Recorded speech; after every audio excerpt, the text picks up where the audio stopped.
4 నెలలు అవుతుంది మరి అప్పుడేనా జగన్ గారు అప్పుడు ఇచ్చిండంటారు మరి 4 నెలలు తినేస్తాడా బుదంటాడా చెప్పు అలా ఇంకా బాబు గారు వచ్చాడు కూర్చున్నాడు పట్టుకోండి కానీ అనుకున్నాయన్ని పెద్ద ఆయన ఎక్కువ నెరవేర్చే కెపాసిటీ గల చంద్రబాబు నాయుడు అంటే మంచి వ్యక్తి.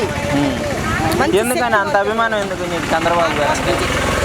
పక్క మా ప్రాణాలు ఇస్తాం రామారావుని గణించి అయితే రామారావు బాబు గారు మా ఆడవాళ్ళ కంటే పక్కగా మంచి చేస్తాడు. అయితే మరి 2014లో ఆయన ఇచ్చిన హామీలు ఏమీ చేయలేదని అన్నారు కదా.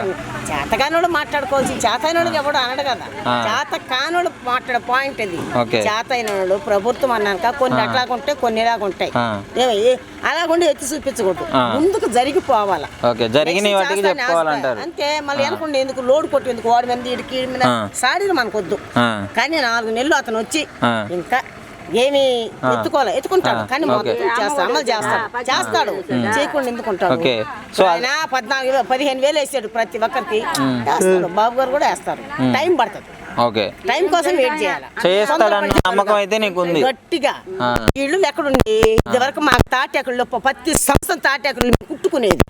చంద్రబాబు నాయుడు గారు వచ్చిన కాడి నుంచి క్వార్టర్స్ పడిపోయి ఇంద్రపాలనలో కింద క్వార్టర్స్ తర్వాత ఏం క్వార్టర్స్ మళ్ళీ ఎవరు ఇచ్చారు. బాబు గారి మీద వచ్చే విమర్శలు బయట బాబు గారి మీద బయట విమర్శలు వస్తున్నాయి. డబ్బులు దోచుకుంటాడు, ప్రజలకి పథకాల ఆశ చూపి కామనే కదా. కామన్ అది అనుకునే వాళ్ళు అనుకుంటుంటారు, వ్యతిరేకస్తులు అలా అంటారు, వ్యతిరేకం లేని వాళ్ళు ఇలా అంటారు. అవే పట్టించుకుంటే ప్రభుత్వం ముందుకు ఎలాగెళ్తుంది, వెళ్ళదు కదా. అది కామన్ అంటా ఉంటారు. కానీ జరిపేది మాత్రం పెద్ద ఆయన రాజకీయం తెలిసిన ఆయన పిల్లవాటం వ్యక్తి కాదు కదా.